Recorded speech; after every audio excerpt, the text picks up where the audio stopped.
Bismillahirrahmanirrahim. Innal hamdalillah nahmaduhu wa nasta'inuhu wa nastaghfiruh wa na'udhu billahi min shururi anfusina wa min sayyiati a'malina. Man yahdihillahu fala mudilla lahu wa man yudlil fala hadiya lahu. Wa ashhadu an la ilaha illallah wahdahu la sharika lahu wa ashhadu anna Muhammadan 'abduhu wa rasuluh. Sallallahu alaihi wa ala alihi wa sahbihi wa sallama tasliman kathira. Amma ba'd, Allahun azza wa jalla lavdërojmë, ata falenderojmë,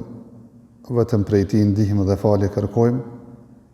Kërkojmë mbrojtje të Allahu azza wa jalla nga të këqijat e shpirtave dhe veprave tona. Atë të cilën e udhëzon Allahu me urtësinë dhe mirësinë e tij nuk ka kush që humb, ndërsa ato të cilën e lënë në humbje me drejtsinë e tij nuk ka kush që e udhëzon. Dëshmoj se nuk meriton të adhurohet askush me të drejtë përveç Allahut, i cili është një dhe nuk ka shok. Edhe dëshmoj se Muhamedi sallallahu alaihi wasallam është rob dhe i dërguar i tij. Paqja, mëshira, bekimet e Allahut azza wa jall qofshin mbi të, mbi familjen e tij të ndershme, mbi shokët e tij besnik dhe mbi gjithë ata të cilët e përcjellin rrugën e tij deri në ditën e gjykimit. Edhe sonte me lejen e Allahut azza wa jall dhe të vazhdojmë me ligjëratën e radhës në ciklin e ligjëratave që kanë bëjnë me dispozitet në lidhje me martesën, dhe në ligjëratën e fundit dhe të kaluarën jemi ndalë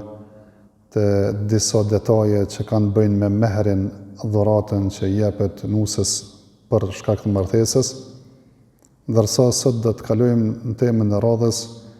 që ka të bëjë me vetë martesën apo festën e martesës dhe ahengu i gëzimit martesës, për cilën është mirë besimtari me e ba,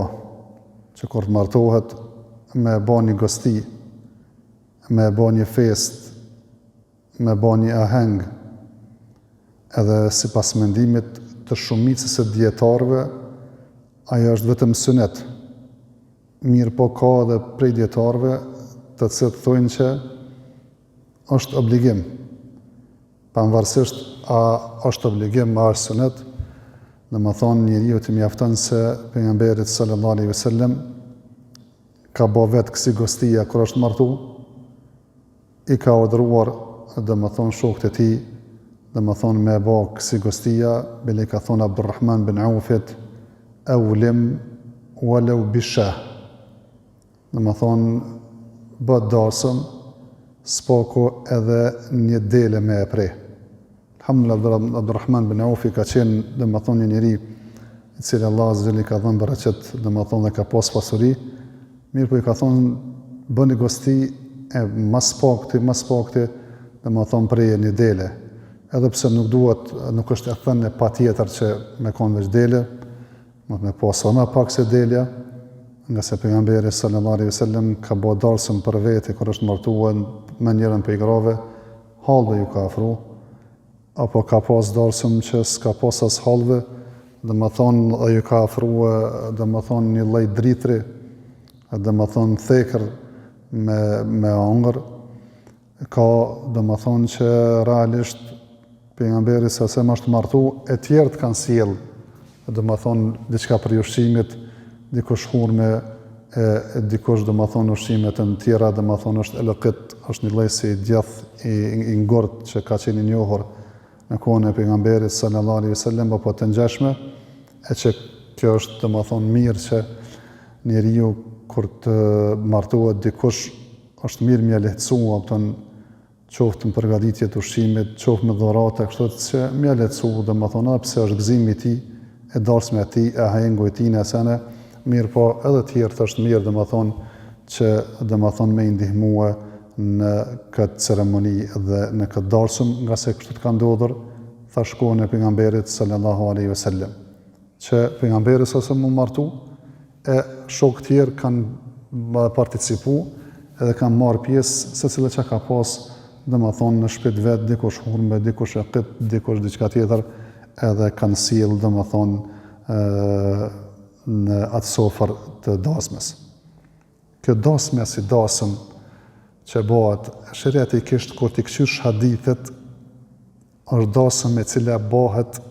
masi që të martohet njeriu. Dhe më thonë, martohet nesrit, mas nesrit e bën këtë dasmën. Edhe pse realisht tash është tradit, po thuaj se e gjithë muslimanëve dasmën e bojnë, dhe më thonë, para se më martu, ose pak para se më martu. Dhe më thonë që pëse është dasmëja dhe më nësët, edhe dhe më thonë dhonë dhe rehinin mbrëmje, e bojnë gjatë ditës thjesht disa orë para se me ardhë të akti i martesës dhe bashkimit të qiftit. Ama realisht kur të këqysh edhe të halën në për hadithe, e sheh se kjez konisht kohën e pejgamberit sallallahu alaihi wasallam është bo dhe më thonë mase që është hije dhe më thonë dhëndri dhe më thonë si dhëndër. Pra thjesht në ditën e dytë apo tretë. E ka për djetarëve që thjesht tojnë kjo çështje e lehtë. Dhe më thonë realisht ka kohën pak ma gjerë. Mund të më bë kur bëhet akti i kurrizimit, mund të më bë pak para se me hi dhëndër, dhe më në ditën që hin dhëndër ose pak para se me hi dhëndër, mund të mase që të hin dhëndër dhe më thonë të nusja, kështu me radhë, thjesht është çështje e lehtë kjo mesele. Ajo që duhet me ditë është se dasmja përpara të na ka qenë 3 ditë me sa dijon, e kjo ka bazë në shariatin tonë, nga se edhe kohën e pejgamberit sallallahu alaihi wasallam ka pas darsëm që vetë pejgamberi për domethënë kur është martuar vetë, ka pas darsëm 3 ditë, kështu që nëse janë mundësit nuk prish punë, nëse janë mundësit mjaftohet vetëm me një ditë s'prish punë, nëse ka mundësi me prej diçka prej kafshëve, alhamdulillah, s'ka mundësi me prej diçka prej kafshëve, me atë sa domethënë i lehtësohet atina nuk prish punë, qëllimi është që me e bani farë domethënë ahengo, me bani darsëm, me bani gëzim, edhe një gazmend që thjesht edhe tjertë me u gëzuar me gëzimin e tij dhe thjesht me shpërndadhe sa më tepër këtë gëzim. Çështja tjetër që e kanë cekur, domethënë në lidhje domethënë me punën e martesës, është mu përgjigj ftesës ai i cili thret. Thash vetë darsmja ka mos pajtime mes dietarëve, a është sunet me e bë dasmën, a është vajib. Shumica e dietarëve thonë që është sunet, mirë po ka dhe prej dietarëve, domethënë që thonë vajib, ndoshta prej tyre Sheikh Albani, Sheikh Ibn Baz, edhe kur të qysh, domethënë nuk është thotë që si kanë argumentet e forta, nga se pejgamberi sa më ka urdhëruar, edhe ka vepruar dhe ka praktikuar që me pas domethënë darsëm në bashkimin e çiftit martesor. Mirë po tash mesela tjetër është nëse na thret mi u përgjigj, a është vetëm sunet, a është obligim domethënë mi u përgjigj, realisht ka hadithe që njeriu kur thirret domethënë në një darsëm mi u përgjigj, ka ardhur në hadith tjetër prej Ebu Hurajrës ka thonë se sa dasmën e keqe është ajo dasëm në të cilën thirren vetëm të pasurit e lehen mazdore të varfërit. Mirë pa i cili e refuzon ftesën e ka kundërshtuar Allahun dhe të dërguarin e tij. Për këto dy hadithe, fjala e Abu Hurajrës, fjala e pejgamberit sallallahu alaihi wasallam, që ka thënë pejgamberi sallallahu alaihi wasallam që kur thirret dikush në darsëm le të përgjigjet. Fjala e Abu Hurajrës, të cilën transmeton Buhariu, se ai i cili refuzon ftesën e martesës e ka kundërshtuar Allahun dhe të dërguarin e tij, mund pothuajse shumica e dietarëve e kanë mendimin se mi u përgjigj ftesës së dasmës është obligim, është vajib. Ka edhe për dietarëve që thonë vetëm sunet, për tyre është edhe Sheikhul Islam Ibn Taymija. Mirë po, thonë është vajib nëse realizohen 7 kushte. Nëse janë ato 7 kushte prezente, është vajib. Mungon ndonjë prej këtyre kushteve, atë ose është domethënë sunet, ose ndoshta edhe ndalohet me shku këtë në darsëm. Thonë kushti i parë për me konë obligim, mi përgjigj ftesës, është që me konë me thirr në ditën e parë. Domethënë se thash dasma i ka 3 ditë, nëse të ka thirr ditën e parë, atëherë që ta ki vajib. Nëse të ka thirr ditën e dytë e tretë, realisht domethënë nuk është vajib. Çështja e dytë apo kushti i dytë është që kur të ka thirr ty personalisht. S'ka thonë hajde bërëm kam darsëm sot ose domethënë me kej filan datën edhe nuk e cakton. Qofse s'ka caktu, nuk e ki obligim. Ama qofse t'ka caktuar domethënë në mënyrë personale, ka thonë filan fisteku ti i thirrë ndarsëm, eja edhe na gëzon në pjesëmarrjen tënde kështu me radhë, faktikisht bëhet obligim. Pra kushti i dytë, domethënë e para ke me kon i thirrë në ditën e parë dasmës, kushti i dytë është me u thirrë në mënyrë personale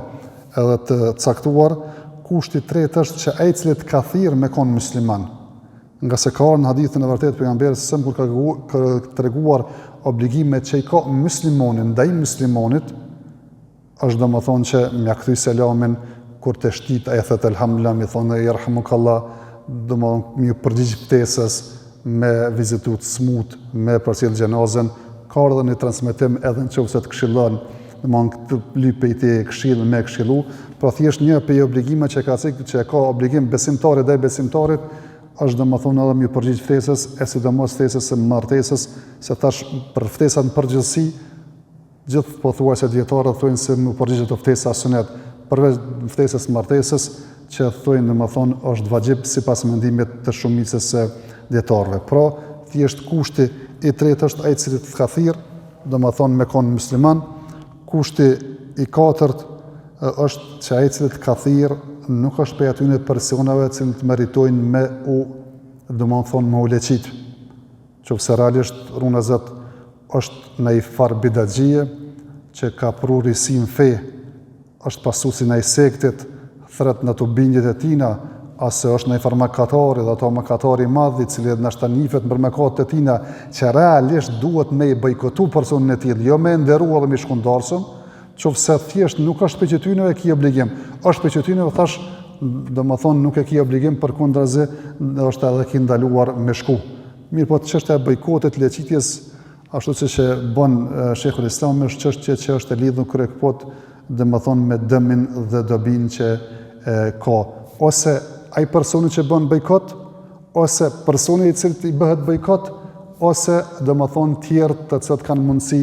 me përfitu apo me pas dëm prej bojkotit dhe mos bojkotit që e bën domethënë njëri tjetrit.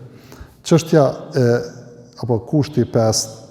është që me kona i personi i cili thret që me pas furnizimin edhe që i thojmë në idaren, me fitimin dhe punën e me pas halal. Qofse rënë e Zot është haramxhi, parët e bën haram e kështu me radhë, thonë këtë ti si e ki obligim domethënë mi u përgjigj. Kushti domethënë i 6 është që mos me pas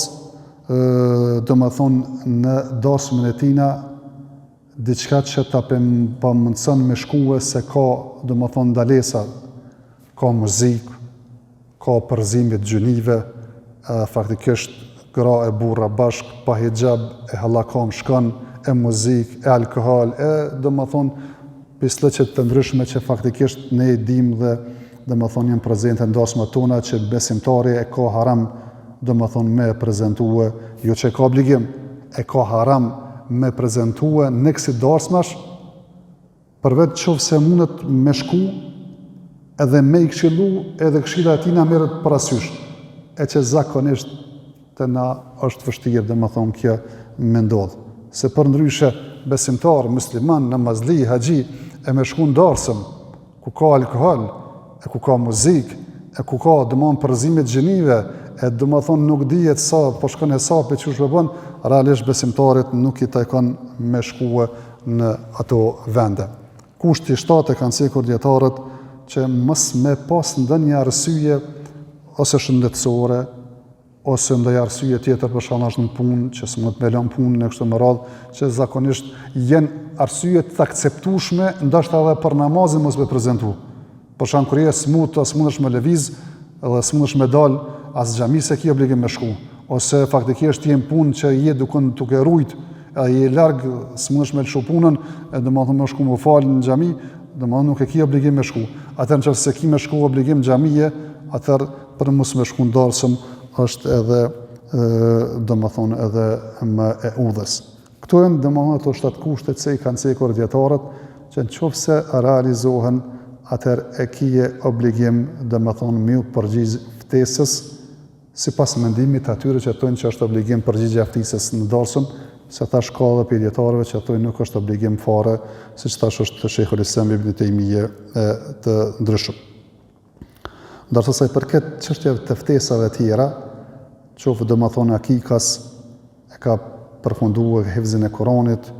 apo dhe më thonë i ka ardhur dikush që konë musafir, në ideal pesjashti, e kështu me radhë, edhe me bën një farë zafjetin, një farë gëzime sene, realisht në këto raste,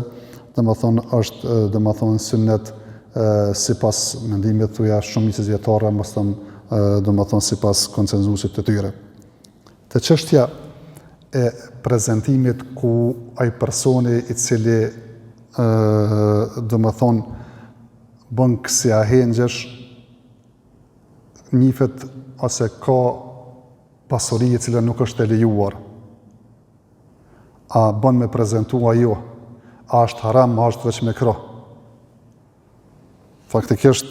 dhe më thonë, ka ardhë në për hadithet e ndryshme, që në parim, pejgamberi sallallahu alajhi wasallam ka thonë, kur shkon dikush, të thirr dikush,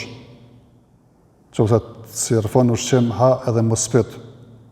Qoftë të jep me pi, ha edhe mos spyt, që kjo është parimi apo nësane. Në mund që faktikisht njeriu ka mendim të mirë për besimtarët edhe nuk pyet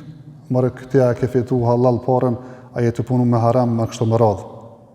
Po edhe në qoftë se ndodhë kështu të ka arën, dhe më thonë të Abdullah ibn Mesudin një njeri, ka thonë, Abdullah ibn Mesudit i ka thonë, ne kom një kojshi, punon me kamat, mirë po më thirë, a me shku. Ka thonë, shka, thot e gëzëf shtat ushqim, boft mirë ushqimi, ati shkov gjinohë, se faktikisht aje ka gjinohën. Tash po flasim, dhe më thonë, a është haram, a është me kro, dhe më thonë, si pas mendimit shumicës, në parim është me kro. I ka një dy regula Sheikhul Islam Ibn Taymije që i ka cekë, po edhe ditë sa tjerë për dietarëve e thojnë kështot. Qofse shkon të dikush që të ka thirr, mirë po e din që çat pasuri shumicën apo të tërën e ka haram. Thjesht është hajn, vjedh, uzurpon, me rishfet këtë pasurinë që është dhe ka.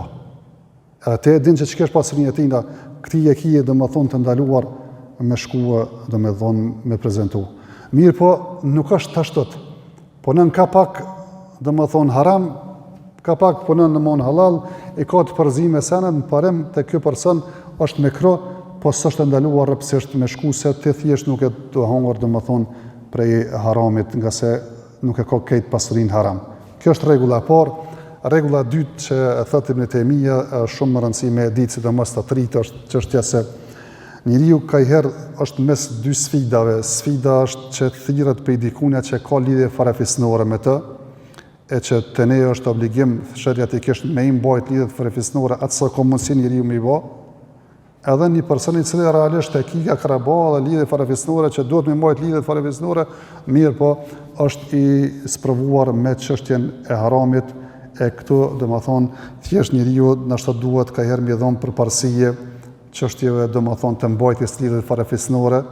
edhe me mbyllë sytë, dhe më thonë, dhe karshit disa të ndaluarave, ose disa punëve të tyre që i bëjnë, qofse ka mundësie, më mshelë sytë dhe më të i kalu situata. Për ndryshe, qofse është që shtash,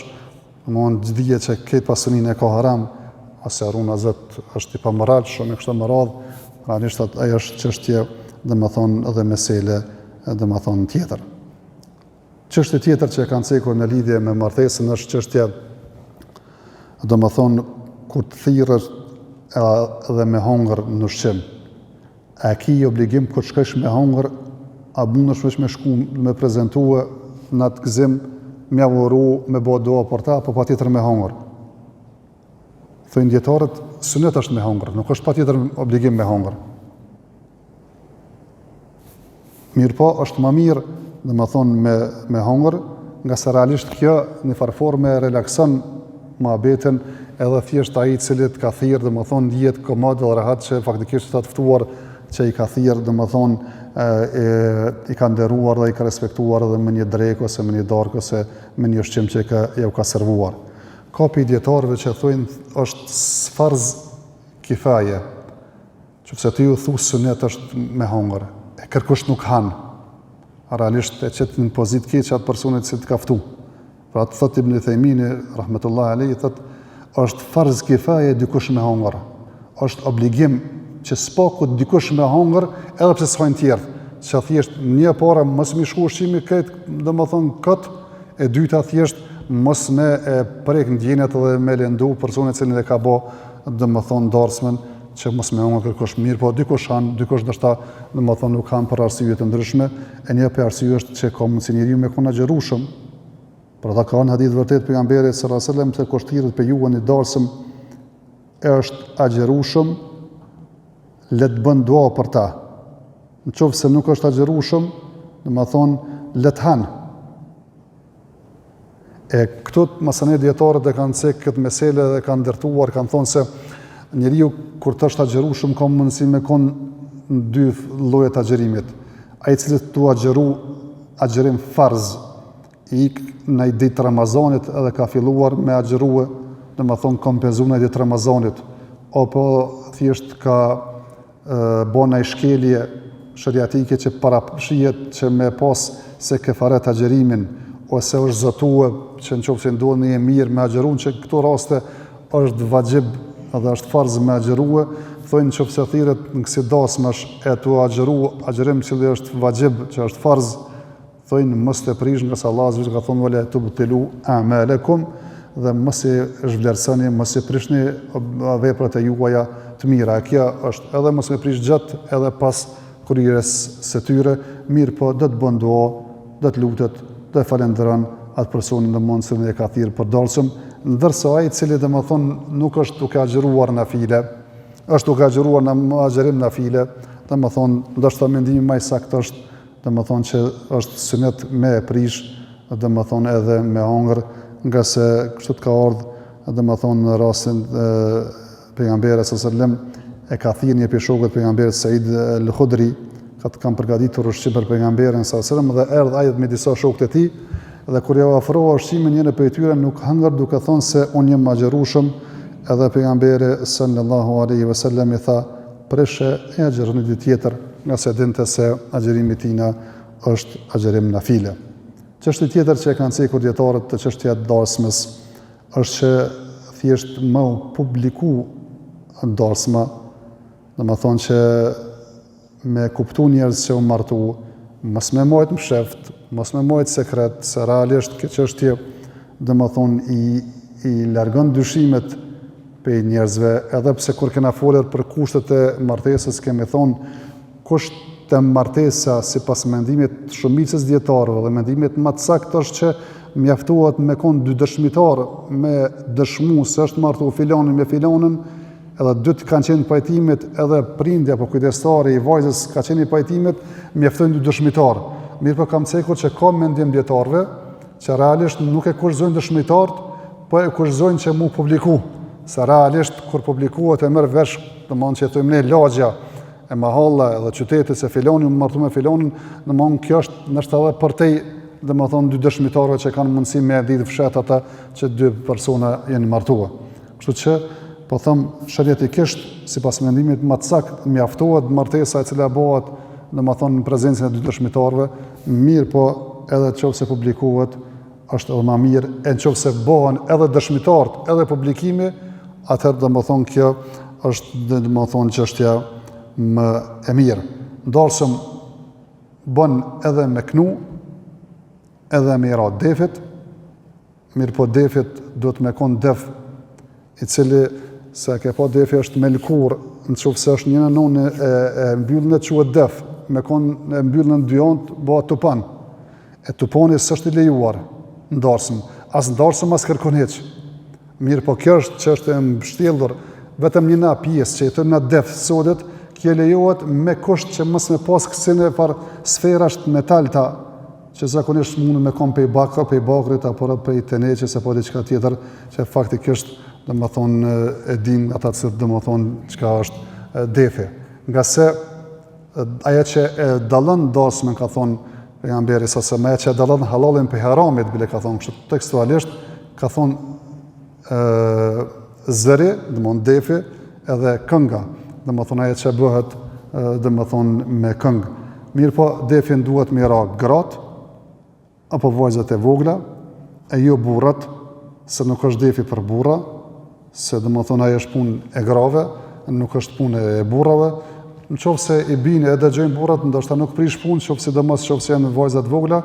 pse domthonjë qoftë se janë gra të mëdha nuk është domethënë mirë dhe preferuar me dëgjue, mirë po qoftë se janë vajzat vogla, ashtu siç ka ndodhur në ditë Bajrami kur pejgamberi sallallahu alajhi wasallam ka qenë disa vajza të vogla këtu i ra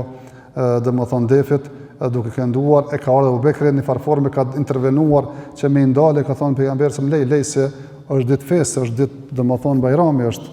ditë domethënë festë, kështu që nuk prish domethënë punë. Jashtë defit as një vegël s'lejohet, as tupan, e as diçka domethënë fill, e për këto vegla domethënë që janë tash bashkëkohore, domethënë harmonike, piano, gitare këto ose në saksofone këto ose në të ndryshme që tash janë prezente, realisht lahute se nuk vjen domethënë në shprehje. Ndërsa nëse lejohet diçka pe këngës, lejohet këngë domethënë që domethënë ka kuptim të mirë, që faktikisht flet për nderin e vajzës, flet për familjen e tyre, të burrit e kështu të dhëndrit e sene, realisht domethënë përçën vlera, gëzim, hare e jo aruna Zot domethënë nxit në punë të ndaluara edhe ajo që është e ndaluar. Edhe defin kur kanë folur tashmë se jem duke folur për defin, kanë thonë defit a bën me i ra veç ndarsum, a bën me i ra edhe në për domethënë ceremoni ndryshme. Realisht ajo që ka në hadithe të vërteta të pejgamberit sallallahu alajhi wasallam ka ardhur që ndarsëm po, ka në hadithe të vërtetë domon Bajrame po, ka në hadithe të vërtetë kur ka ardhur dikush shpejt lartë. Qase ka ardhur një grup te pejgamberi sallallahu alajhi wasallam ka thonë ja Rasulullah, kur ka shku pejgamberi në luftë, ka thonë ja Rasulullah, e kam pat zotu që kur të kthehesh pe kësaj lufte shnosh me i ra defit para teje. Atë pejgamberi më thotë masi te ke zotu atë bëne. E ka vepru kështot, e ka ardhur Bekri, ka vepru kështot, e ka ardhur Uthmani, ka vepru kështot, kur ka ardhur Omeri, realisht ajo nalu tut dhe ka thonë, domethënë atë fjalën që ka thonë Omer pejteje tutën, domethënë edhe domethënë dhe shejtani mëse gaboshën në hadith ka ardhur për sene, edhe faktikisht ajo gruaja u tut, domethënë kur ardhur Omeri edhe ka nal domethënë defit. Mirë po thash, domethënë ka ardhur transmetime të vërteta që ndarsëm bën me ra defit gratë apo vajzat e vogla, domethënë Bajram bën me ra defit për shkak ditë gëzimi, kur vjen dikush shpejt lartë, domethënë si në rastin konkret para pejgamberit se kur ka vepruar, atëherë nuk prish domethënë punë. Ka domethënë dietar që i zgjenojnë këto gjëra, edhe domethënë në për raste të tjera, çështje të sunetis, e kanë cekur domethënë çështje kur të vjen lindja e fëmisë, domethënë se gëzim ashtu siç është gëzimi i martesës, se ne po mirë po nuk gjon domethënë ndonjë argument të qartë jashtë atyre tri rasteve që i cekam. Ndërsa sa i përket veglave tjera të muzikës, të gjitha thash janë të ndaluara, nga se ka në hadithën e vërtet që është transmetuar në Sahihun e Buhariut, ka thonë se ka me ardhur një popull prej umetit tim, të cilët e lejojnë immoralitetin, zinon, e lejojnë mëndafshin, e lejojnë alkoholin, edhe i lejojnë, domethënë veglat muzikore. Ka ardhur prej Abdullah ibn Abbasit radhiyallahu ta'ala anhu, kur e ka komentuar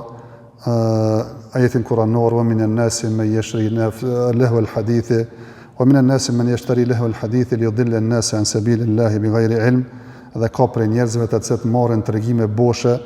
për me larguar njerëzit nga rruga e Allahut azza wajal pa kur fat diturie, e ka komentuar tregimet boshe, ka thonë, domethënë është fjala për vegël dhe për muzikë. Ka ardhur domethënë pe Abdullah ibn Mesudit, ka thonë se muzika apo konga që është ndaluar e mbjell nifakun domethënë në zemrën e njerëzve. Edhe për këto edhe shumë argumente të tjera, domethënë thjesht thonë dietarët që është e ndaluar domethënë çdo vegël muzikore me përjashtim thash defit, i cili është i mbyllur me pëlhur, me lëkur një nënon, e cila nuk ka asnjëfar domethënë sfera të metalit që domethënë fatkeqësisht edhe defat e na shumica i kanë këto, për atë thash nuk është ky defi, ai defi që ka lejuar edhe është praktikuar dhe përdorur në kohën e pejgamberit sallallahu alaihi wasallam. Enusim Allahun Azza wa Jall që të na bën që thjesht për atyre që i kuptojmë të rregulla, i jetësojmë dhe praktikojmë, nga se martesa është një fazë e re e jetës që njeriu me të e fillon krijimin e familjes. Përderisa është kështërt, është mirë njeriu që me nis këtë punë me hajër, edhe me nis me atë çush na ka mësuar Allahu dhe pejgamberi sallallahu alaihi wasallam, edhe duke u larguar çështjeve të dyshimta e të ndaluara, sidomos në çështjen e martesës, domethënë që njeriu të largohet edhe domethënë muzikave, edhe të largohet përzimeve të gjinisë, domethënë burra gromi bashk, e mos servohet alkool, e shumë ndalesa të cilat gjithë ne i dimë e që faktikisht jena dorëzuar duke mos rezistuar, edhe duke s'paku edhe askush me marrë guximin edhe me folë edhe me thonë se o vllazni, kjo nuk ka të bëj asgjë me muslimanizëm edhe me islam, dhe kjo nuk është traditë jone as si e shqiptarëve, as e muslimanëve, nga se martesa tash është martesë sipas sunetit pejgamberit sallallahu alaihi wasallam, e jo sipas zakoneve, traditave të atyre që Allahu Azza wa Jall është i hidhruar ndaj tyre apo janë të humbur. Edhe të rasti domthonë çështjet e martesas që thjesht po bëhen martesa të kushtueshme, martesa domethënë që faktikisht po i obligojnë familjet me hinë për borxhe që mos mu këndell edhe me vite, e masandej me shkaktuar probleme masandej çiftet pas martesës, e shumë gjëra që realisht jenë prezente dhe në të i pa, është tash me i njeriu më mundu me i eventua qysh për fillimit se martesa është një fillim i jetës së re,